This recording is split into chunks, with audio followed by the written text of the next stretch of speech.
Alright, this is Vegeta8259 again, and today I'm going to be reviewing the Master Grade Shin Musha Gundam. And I'll start off by saying this is one of the most fun Master Grades I've ever built.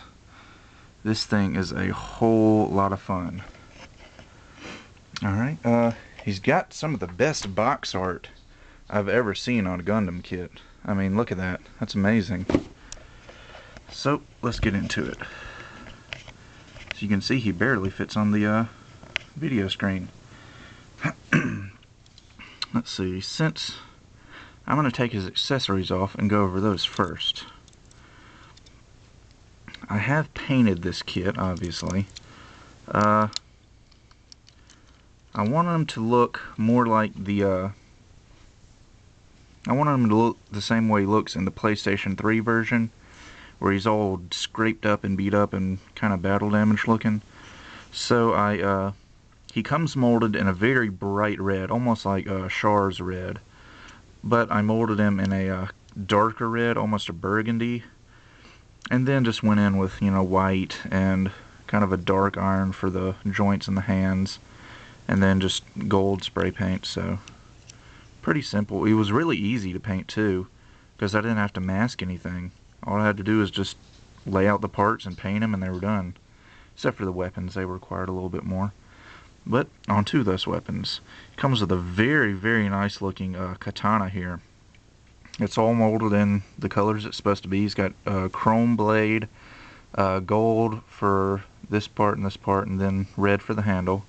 And he comes with a sheath that has a little mount right here that yeah, it can only go on the left side. If you put it on the right side, it would be yeah, it'd be facing up. It would look weird. Anyway, it goes down in there pretty nicely, and yeah, very, very nice. Let's see, his other weapons. I'm gonna have to take some of these off to be able to show them to you. He's got this very nice trident, or is it a halberd? I can't remember. I'm just going to go with trident. Nice long brown pole there. And then it's got big chrome blade, gold accents. You have to take the end of it off to slide the little backpack thingy off. Then you can just put that back on, and he's ready to use it. And he comes with this glaive, which is also very nice. Again, chrome blade, brown pole. This time it's a square, it's not round, but still very, very nice looking. Again, it's got the gold accents on it just like the others. And he's got his rifle, which I think this is the only part of the kit that needed any serious painting. It was just two brown halves, and then this thingy and the barrel were gray. And yeah, I had to paint all of this gold stuff. It comes with stickers for the gold stuff, but you know me, I went ahead and painted it. But still pretty nice looking. It's kind of hard to get him to hold it though. That was my only problem with it. But still looks good nevertheless. Alright, so let's get into Shin Musha himself.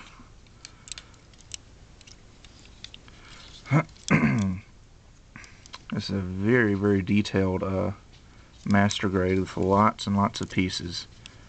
But again, I'll say it was a very, very fun kit to build. Alright, he is based off the One Year War RX-78, so they've got pretty much the same internal frame.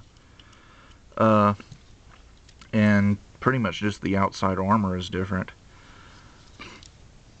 So let's get into it.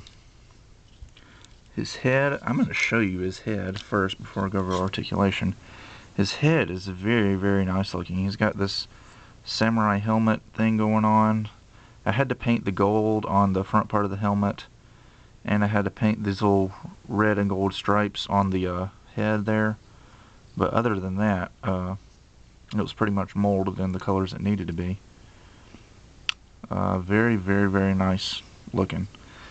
Alright, he's got a ball joint, double ball joint neck, joint up in the head and joint down on the torso, so it can go up and down, side to side, and believe it or not, with that giant helmet it can rotate 360. Alright, the arms, first of all, these giant shoulder armor things can go up and down a pretty good ways. They're on a little peg system in here, so they can go out. They can even go all the way back, and I'm not sure if they can go all the way forward or not. No, it doesn't look like it wants to go, but anyway. The arms can go 360. They go out, they rotate below the elbow, double jointed elbows, but they only go about this far because of this big armor on the forearm, which does have a little bit of articulation. It kind of comes out, there goes his hand. It kind of comes out off of the arm a little bit, and then the end here can bend up and down ever so slightly. And then once I get the hand back on, I'll show you it. He's got a ball joint wrist, so it can rotate and wiggle around a little bit. And he's got the same hands as the One Year War version, where each finger is on a ball joint as well as the thumb. Alright, waist articulation. He can go forward and back and side to side just a little bit, not much. He can't rotate very far, only about that much. I think it's because of these skirt armors. The side skirts don't move very much. They only go out about that far. The front skirts are really, really nice. They don't go forward or to the side very much, but let's see if I can take them off and show them to you. That might be a challenge. Let's see if I can just take this off. Wow, that didn't accomplish anything. Well, anyway, the skirt armor is individually segmented. It's got 1, 2, 3, 4 parts. So it can bend like that. It can actually curve and then flatten itself back out. See? I thought that was a really, really nice touch. And then the back skirts don't do that, but they are on ball joints, so they can just kind of move around like so. The thrusters, he's got 4 thrusters instead of 2. And they can go up and down individually. The legs, ooh, yeah, now this thing wants to come off. The legs can go forward and back and in and out a little bit. The knees can bend all the way, of course. And these little thrusters on the side don't move, but they do look pretty good. And he's got double jointed ankle joints, so they can go down and forward just a little bit. These front ankle armor are kind of restrictive, and they can go side to side, and the ankle armor can move independently. The feet do not move. On the One Year War version, the feet were in 2 parts, so they could actually move, but on this one it's just one solid piece. And wow, I believe that's about it. That was a faster review than I thought it was going to be. The cockpit hatch does not open. It's just kind of on a little peg there. See, there's nothing really in there. So it pretty much just stays in place. But yeah, this is a very, very, very nice master grade. It's very involved. I mean, you saw the size of the box. It's a larger master grade, but it takes a lot of time. But wow, this thing is nice. This is definitely one of the best master grades I've gotten in a long time. I still got a few seconds left, so I guess I'll do a few little poses for him.